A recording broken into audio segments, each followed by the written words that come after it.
Good morning, everyone. Dr. Victoria Skirbo here, speaking to you from the Seeds of Transformation Healing Center in Wareham, Massachusetts.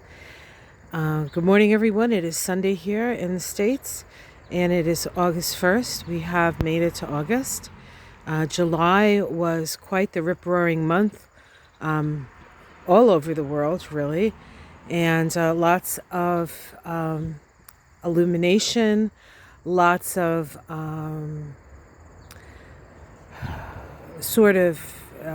sudden changes, lots of weather. That will continue through August as well.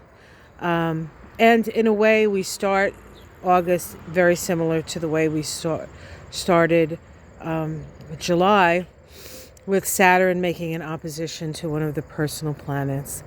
But before we get there, let's just talk about the day in general. We have the sun in Taurus. Of course, the Taurus, did I say the sun? I meant the moon in Taurus. Obviously, the sun is in Leo, for those of you who are in the know, right? But the moon is in Taurus. Of course, Taurus is exalted in the moon is exalted in Taurus. So there's a certain amount of feeling of security and our feet on the ground today. Of course, it is perhaps helped by the opposition of Mercury to Saturn. I keep saying I'll get to that. I will get to that. The first thing that happens today is that the Sun and Mercury make a superior conjunction to each other. They make a conjunction. It's a superior conjunction because the Sun and Mercury are aligned, but Mercury is on the opposite side of the Sun from us. And so these superior conjunctions, to a certain extent, act a little like oppositions. We can't ever really have an opposition of the Sun to Mercury, because Mercury is so close to the Sun, but Mercury can be on the other side of the Sun as it is right now. And so to a certain extent, Mercury is as far away from the Earth as it can get. It is in Leo. It's at 10 degrees of Leo. And I pulled out my Sabian symbol book here. Now, if you want to see what the chart looks like and more specific information, you can check out my astrology for the first week of, the first week of Leo, the first week of August. I put that out yesterday, so check that out if you haven't already checked it out, because I go into a deep detail and we can look at the charts as well. But for those of you who are just pretty much interested in hearing what's going on today and looking at the flowers, that's what we're doing here. So the conjunction occurs at 10 degrees of Leo, and I'll read the Sabian symbol for 10 of Leo as soon as I can find it here. Early morning dew sparkles as sunlight floods the field. The exalted feeling that rises within the soul of the individual who has successfully passed through the long night, which has tested his strength and his faith. And the key word is, let's see, it's on the next page, transfiguration.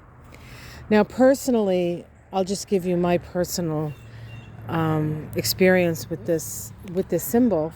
As many of you know, after a very long, arduous, frustrating at times, but also transformative and wonderful at times, taking care of my mother she's been with us for 17 years, but it's really taking care of her got pretty intense over the last 5 years. And then the last 6 months were, quite frankly, like hell, for many reasons. But she was a strong woman, and she is a strong woman still, and a healthy woman. And so there wasn't really anything wrong with her. medically, besides the fact that she was 100 years old. But of course, at 100, you become less and less capable of taking care of yourself. And then the dementia started to really sort of kick in. And so you're dealing with somebody who can't really take care of themselves, which, you do. You take care of them. You don't mind. But then you can't talk to them. And then you can't reason with them. And that's when things get difficult. And it was just me. My husband helped as long as he could until he tore out his bicipital tendon in an attempt to move my mother from one point in her room to another. So he had to have surgery. So, there's this feeling of being through hell. And so many of us have been feeling that. I know some of you people out there actually take care of their ailing parents. And it's very difficult. What I would suggest from my experience, and I decided that I had to put her into a facility because when they took her from the hospital and they were going to bring her to the facility, there were 5 people helping move her from a chair, from one chair to another, from one chair to the thing that they roll around on. I forget what you call that. The gurney? And I stood there and watched, and I was like, wow, it takes a village, right? 5 people. So I had to sort of pass the baton. So to you people out there, and I know there are many of you in a similar situation, it's okay to pass the baton. There are people, there are situations for your situation. Take advantage of the help you can get, and when it's too much, let it go. The hardest thing for me was towards the end, I was really feeling resentful. And that doesn't do you any favors, and it doesn't do the person you're taking care of any favors. And so reach out and get the help that you need. And luckily, I guess I found a nice place for my mom so far. And it's worked out, and it has completely changed my whole life, quite frankly. And has given me an opportunity to not be in this mode of, always being like on edge for the next thing, right? So the lesson for me was to share the burden, right? Now I still go see her regularly.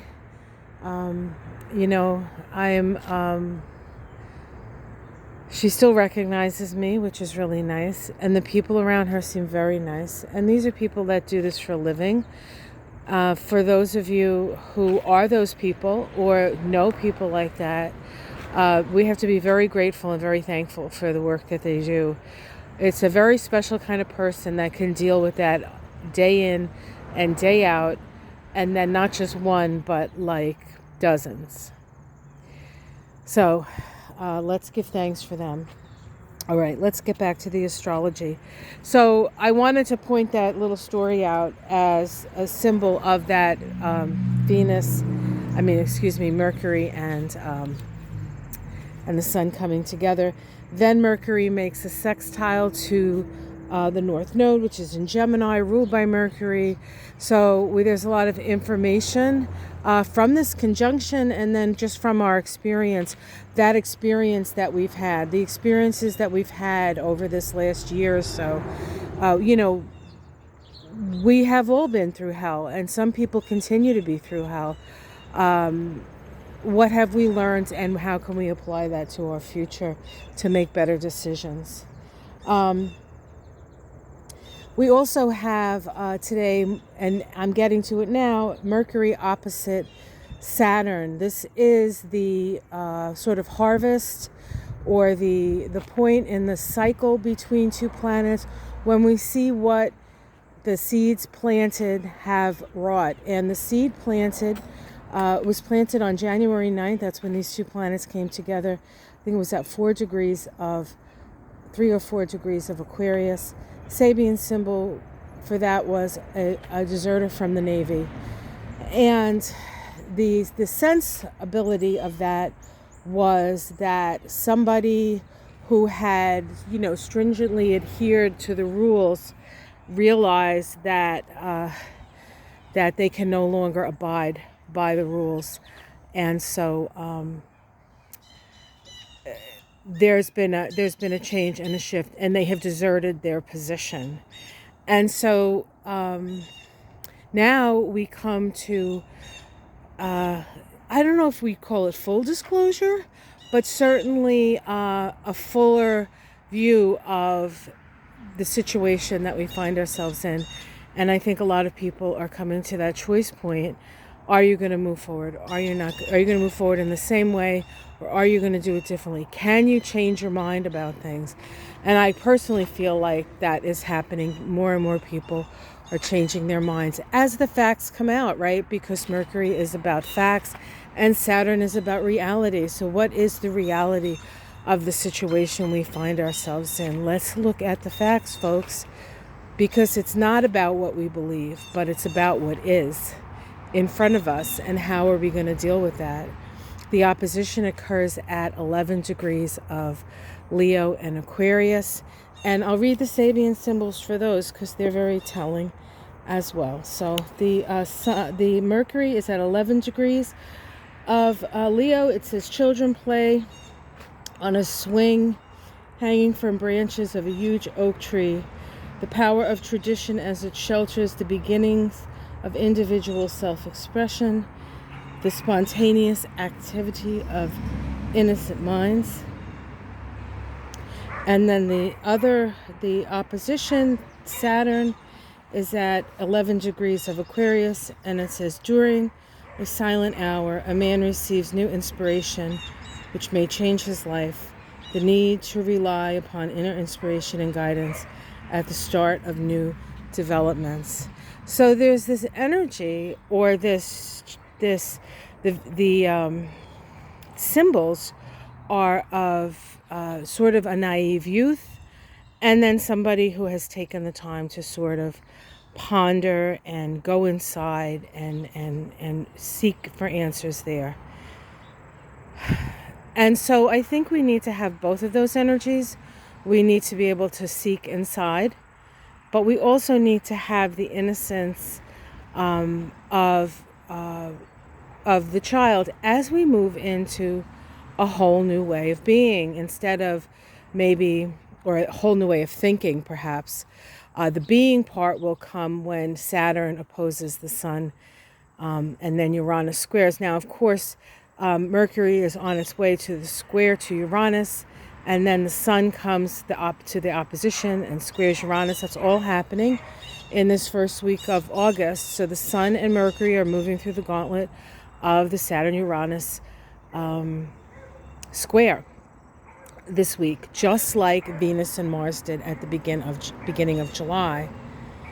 The difference between that is Venus and Mars deal with our relationships, and the Sun and Mercury deals with who we are, our life purpose, and how we take in information and how we share information. Mercury, so it has to do with the logical mind. It has to do with facts. It has to do, to a certain extent, with journalism. We may see some more journalism coming out. Of course, some of that has come out already in books here, at least in the States, about the Trump administration. But I'm sure in all over the place, all over the world, things are coming out as to how well or unwell things were handled over the last year or so. So I'm standing here. You're just looking at these roses. So this is one of my favorite little coral roses. It really smells beautiful. But here, and this is the first time I've seen it, the red rose on the bottom right, that's Boo's rose, and the yellow rose up top is Gretchen's rose, and they have bloomed together. So that feels really good for me to see that Gretchen and Boo have bloomed together. All right, guys, so I've kept you long enough. Have yourself a great day. Like and subscribe. It's a good day to look at the facts. It can be a sober day. It can be a bit pessimistic. But if you don't know what the facts are, how can you move forward? Once Uranus comes to square Mercury, we will be acting on inspirations as we sit here and ponder our situation. So have yourself a great day. Much love.